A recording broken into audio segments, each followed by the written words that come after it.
Hello, I'm Elizabeth Coble, a retired U.S. Army officer. For work, I'm an assistant professor at the U.S. Army Command and General Staff Officers Course, which is a master's level program.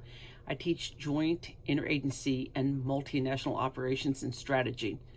I describe myself as a crazed military historian. I consider myself a post-1939 20th and 21st century historian with special focus on World War II. I got interested in my topic in recent classes. Last semester, I wrote a paper on Lend-Lease in HIUS 713, American Entrepreneurship Since 1900. I became curious about how we got to cash and carry and the Lend-Lease program before we entered World War II. So when this class had a research paper topic requirement in in week one, I quickly fell back on answering my questions on what preceded the processes established during World War II. My research questions and our assignments guided me towards a focus on economic history. I'm not an economic historian, and I'm not really interested in becoming one. I'm not a World War I era historian either. I think the most compelling part of the World War I Allied debt story is the post-war diplomatic part, really between 1922 and through the 1930s. But I knew that I could not focus on this. So I fought against myself this whole class. What were my key research questions and how are they significant? Since Lend-Lease did not exist before World War II, how did the U.S. provide support to its allies during World War I? What countries did the U.S. support? How did the support change during the duration of the war? How did the U.S. government organize the country to manage support to its allies? And how did the U.S. fund this support to its allies? This paper is important because there's a gap in related works.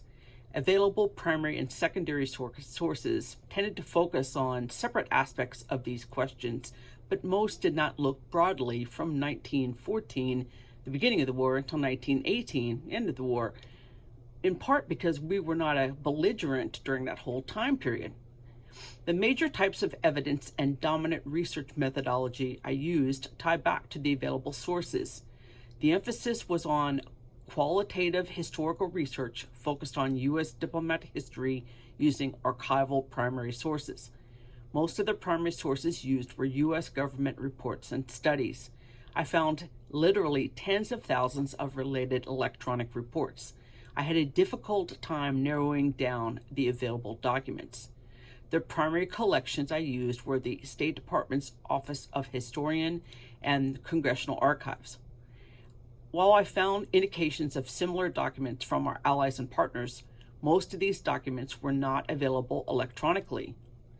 The focus of related secondary source information changed over time.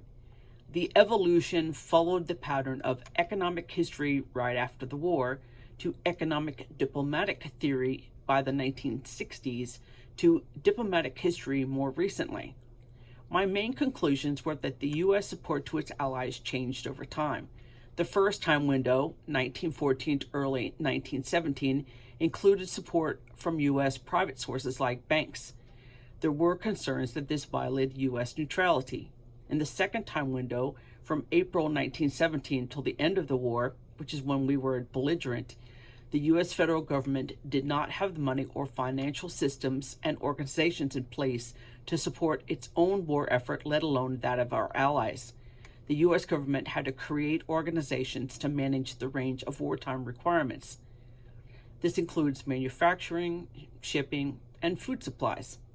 The U.S. also had to raise an unprecedented amount of funding, and the lessons learned during World War I changed our federal government and better prepared the country for World War II.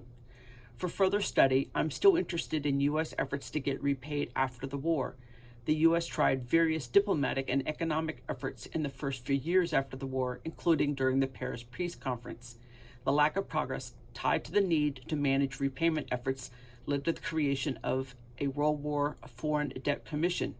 I'm fascinated by how efforts to get repaid impacted U.S. diplomatic relationships for years afterwards.